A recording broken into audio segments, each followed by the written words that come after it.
There is a terrible moment in the journey with a narcissist when something shifts. The mask of seduction falls away, revealing a face that goes beyond the simple need for admiration. It's the moment the narcissist crosses the invisible line and becomes sadistic. It's no longer about control or validation, it's about pleasure. Pleasure in your pain, pleasure in your despair, pleasure in your destruction.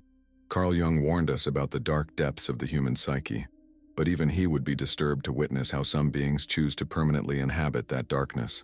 The common narcissist seeks adoration to fill their inner void. The sadistic narcissist has discovered something even more addictive than admiration: the suffering of others. You may have lived through this. You may have felt that exact moment when the person you loved transformed into something unrecognizable, when their gaze changed, when their smile became cruel, when you realized your agony wasn't a side effect of their behavior, but the primary goal. Today, you will discover the 7 most revealing examples of when a narcissist crosses that red line. 7 moments when the mask falls completely and reveals their true sadistic nature. But more importantly, you will understand how to recognize these patterns before they completely destroy you. Because there's something the sadistic narcissist doesn't expect, that in their excessive cruelty they reveal exactly where their weakness lies and where your escape route is. Have you ever felt that chill when someone close to you showed visible pleasure in your distress? Have you noticed how certain people seem to literally feed off your despair? Have you ever questioned if the person who was supposed to love you was in fact relishing your pain? If these questions stirred something within you, it's because your psyche recognizes a pattern you may have normalized, rationalized, or simply ignored for self-preservation. But your true self always knew. It always felt that something was wrong. How many times have you found yourself walking on eggshells around someone, not out of fear of their anger, but out of fear of that strange gleam in their eyes when you suffered? How many times have you noticed that your tears seem to nourish the person who should have been comforting you? As you doubt your perception, the trap strengthens. As you question your sanity, the pattern deepens. As you search for rational explanations for the cruelty, your essence cries out for protection. Your higher self knows the truth. It always has. That's why you're here. That's why these words resonate like an alarm bell in your consciousness. You've been called to awaken, to recognize, to protect yourself. Do you recognize this feeling of discomfort growing in your chest? It's because you've been a target of this pattern. And today you will understand exactly how it works, how it manifests, and how to definitively break free from it. The sadistic narcissist isn't born overnight. They reveal themselves gradually, testing your limits, calibrating your resistance, mapping your vulnerabilities. But there's a specific moment when the transformation is complete, when the common narcissist discovers something more powerful than admiration: absolute power over the pain of others. Jung taught us about the projected shadow, but the sadistic narcissist transcends simple projection. They become an emotional vampire who has found their favorite food, not just your energy, but your agony. They don't just want to drain you. They want to savor every drop of your suffering. This dynamic functions like a dark ritual. The sadistic narcissist needs your pain to feel alive, powerful, superior. You become not just a source of narcissistic supply, but a source of sadistic pleasure. They don't just want you to adore them, they want you to suffer. And they want to be the conscious and deliberate cause of that suffering.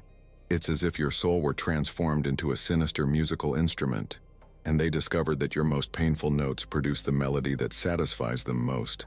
Each tear is a note. Each moan of anguish is a chord. Each moment of despair is a complete symphony for their hungry ears. Now that you understand the nature of this transformation, you need to recognize exactly when it happens. The first 4 examples will reveal the most critical moments of this sinister metamorphosis. The first example is perhaps the most revealing of all: when the narcissist takes visible pleasure in your distress and panic during the discard. It's not just the coldness of abandonment. It's the gleam in their eyes when you plead. It's the almost imperceptible smile when you descend into despair.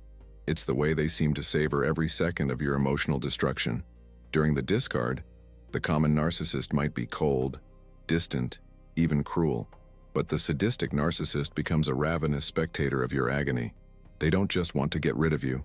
They want to watch you fall apart. They want to etch every expression of pain on your face into their memory. Every plea becomes fuel for their perverse pleasure.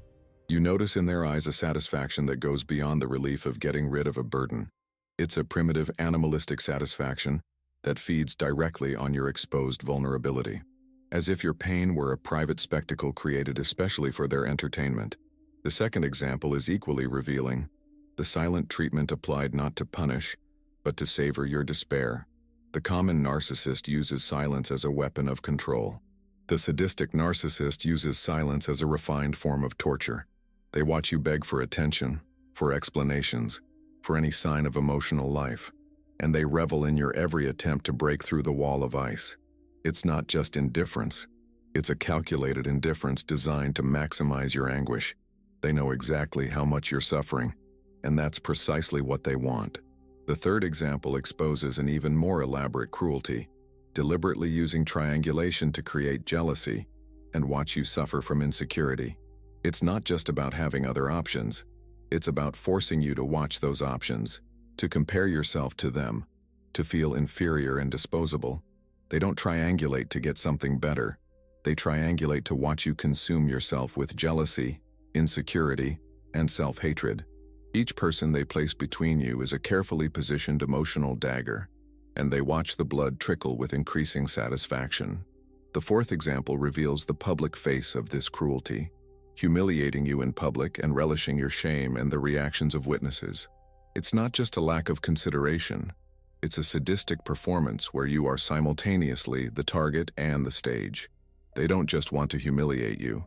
They want others to witness your humiliation.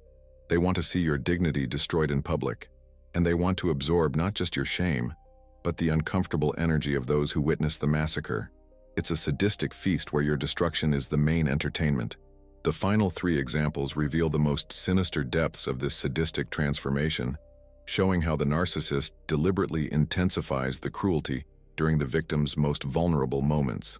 The fifth example is particularly disturbing. When you try to leave, and the narcissist escalates the cruelty specifically to break you and prevent your escape. It's not just the fear of losing control. It's the thrill of being able to demonstrate how completely they can destroy your will for freedom. In that moment, every mask falls. They aren't trying to win you back. They are trying to break you. They want to prove that you don't have the strength to live without them. They want to transform your impulse for freedom into paralyzing terror. And they ravenously feed on every moment you retreat. Every moment your courage transforms into terrified submission. It's as if your attempt to escape were a personal challenge to their capacity to inflict suffering. And they accept this challenge with sadistic enthusiasm, intensifying all patterns of abuse until you not only give up trying to escape, but completely lose the ability to imagine a life without them. The sixth example exposes the most refined mental perversion, applying gaslighting and feeling genuine satisfaction as they observe your mental confusion and your growing doubt about your own sanity. It's not just about distorting reality to win an argument. It's about savoring your gradual descent into madness. They lie, distort, deny obvious evidence, and then sit back to watch you question your own perception of reality. Each moment of confusion is a sip of pleasure. Each doubt about your sanity is a delicious treat. They don't just want to win the argument. They want to watch your mind unravel trying to understand a reality they constantly manipulate. It's a sophisticated form of psychological torture, where they simultaneously become the tormentor and the privileged spectator of your mental deterioration. Your confusion becomes the most satisfying private spectacle of their life. The seventh and final example is perhaps the most revealing about the sadistic nature. Punishing a small mistake or criticism with a completely disproportionate fury, with the clear intention of emotionally destroying you. It's not just excessive sensitivity or a wounded ego.